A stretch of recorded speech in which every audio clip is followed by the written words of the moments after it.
have to be addressed in order for us to effectively solve them. For instance, in terms of our platform, clearly one of the things that's at the very top is the whole issue of educational opportunity and making sure that we have an environment for learning that allows each and every one of our citizens to realize their full intellectual potential.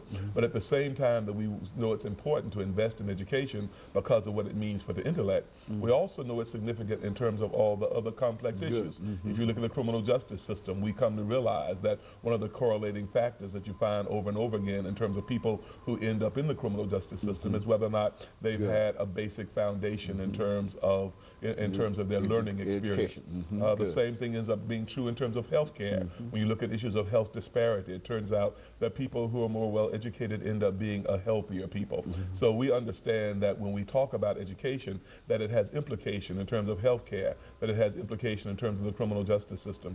And all of that hinges upon us in this state understanding how we can become more effectively at funding state government. One of our real problems right now is that we are living with a regressive tax system that has translated into us not having adequate revenue to be able to fund state government at the level that we need to. Consequently, our educational programs have been compromised, our health programs have been compromised, and much of what is the direction of the initiatives that we have with providing new opportunities for jobs and employment, it's all somehow been related and all been compromised though by the fact that we don't have adequate resource. So one of the things that I plan to do in terms of the way in which we will deal with trying to refocus state government is to make sure that we deal with tax reform in a fashion that allows us to end up with a situation where there will be adequate resource, but also that we'll end up with a system that is fair, a system that is equitable, and a system that's just. Right now, if you look at the span of persons and their relative income in relationship to each other, what we discover right now is that the people who are at the lower 20% of the economic scale end up paying about 12% of their income in taxes, whereas the people who are at the upper 20% only end up paying about 4% of their income in taxes. That's not equitable, and one of the things that we need to do is come up with a new system. We're looking at a graduated income tax, which I think will probably be the most equitable and the most fair and just way to go. I know that there are a number of proposals on the table now for a flat income tax.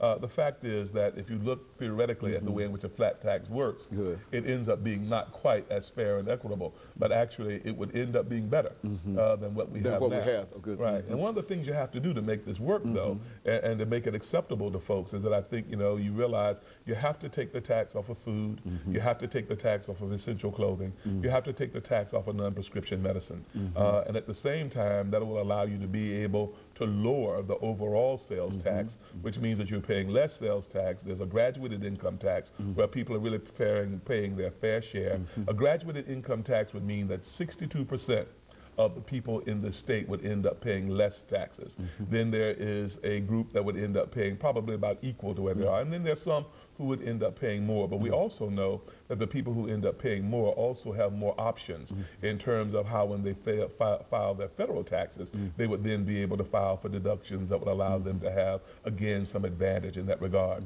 So we're excited about trying to get the people of Tennessee to understand that. There's been so much hysteria around the issue of the income tax. You say the word income tax and people seemingly emotionally become unraveled.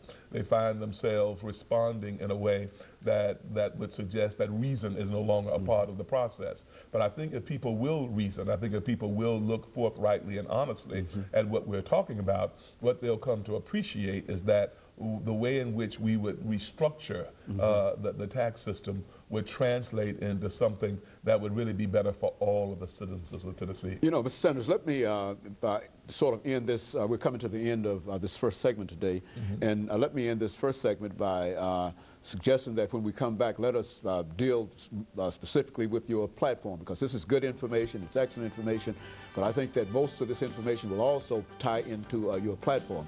And so after our first commercial break, we'll get back and then we'll talk specifically about your platform. And of course, we'll be back with our audience following this very, very short commercial break. Edwin Sanders, who is